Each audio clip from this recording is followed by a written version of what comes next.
अजीब कानून है। बीमारी का लगे ने सूतरी है मुझे प्रयास में फटफटा करेगी।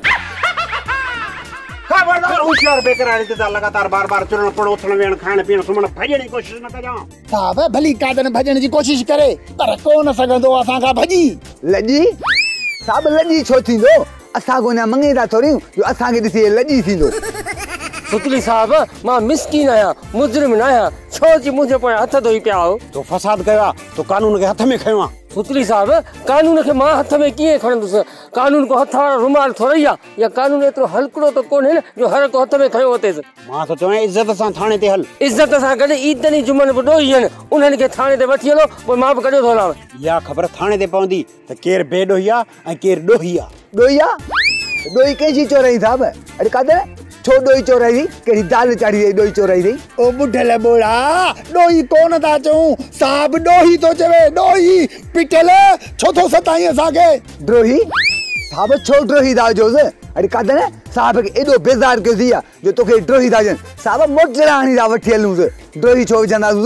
सुतली साहब मेहरबानी करे मुखे थाने ते वठी हल बाकी तुझे ने बोड़े सिपाही जी गाल बुधण मुखे सजा का घट नथी लगे। जानवर सिपाही ओ दा जानवर ने जानबाज चालबाज हाँ साहब कादन वडो चालबाजा ऐं अग में भी चालाकी करे भजियो वरी हाने भी चालबाजी करे भजी न वने। हिकड़न के गालाण न तो जे ऐं हिकड़न के समझ में न तो जे हिकड़ के दिसण में न तो जे ई तो वने त वने काडे। ईसा मुजी सलाह मन अफगानिस्तान हलियो वने मंडो तो उई आई उते चरियो थी विंदे। अरे कादन मुझे बहादुर सिपाही के तू मंडो तो चई आन द ड्यूटी चिथर करण जे चक्कर में मां तो चंपा हणी चालान करे सका तो। सुतली साहब मां बाहू तो बताए खुदा के मनो मुखे थाने ते वठी हलो या है पेडो रेडियो बंद कयो। थाने ते भी यही कचहरी कंदी थाने ते यो कचहरी कदो लगे तो जेके मु गुनाह कया जेका क़यामत में सजा मिलनी लगे तो हाने मिलनी जेके थाने ते ही कचहरी कदो तो मां न हलंदो साहब छो न हलंदे अरे बच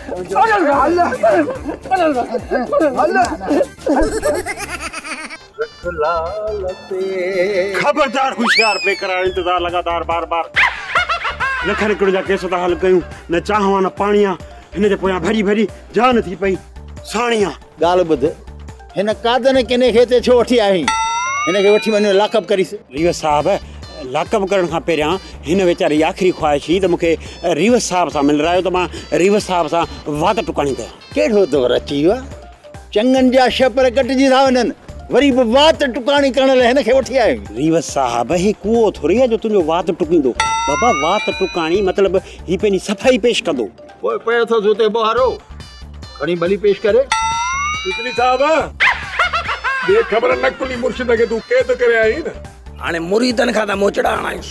लालू साहब पहिरा मुझो मोक बुधो उन्हें का पोइ भली मोचड़ा हणायो या परणायो या वरी मेहंदी हणायो। किथे आ तुजो मोह फिक उनके पेश कर माने सा केरियो पे हाल पातल तस आय हो के बई चरिया।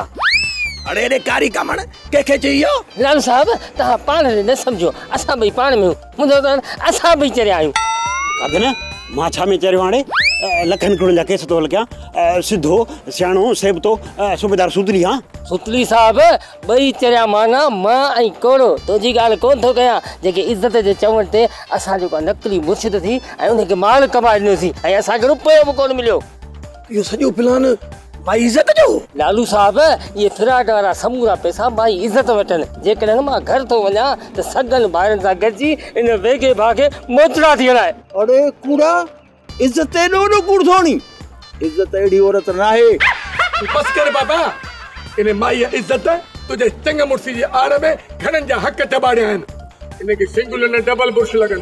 ड्रामा सोप सीरियल मश्करन जो गोठ जा तमाम एपिसोड हाने ॾिसो HD क्वालिटी में विजिट करियो असांजो YouTube चैनल SindhTVHD ड्रामा।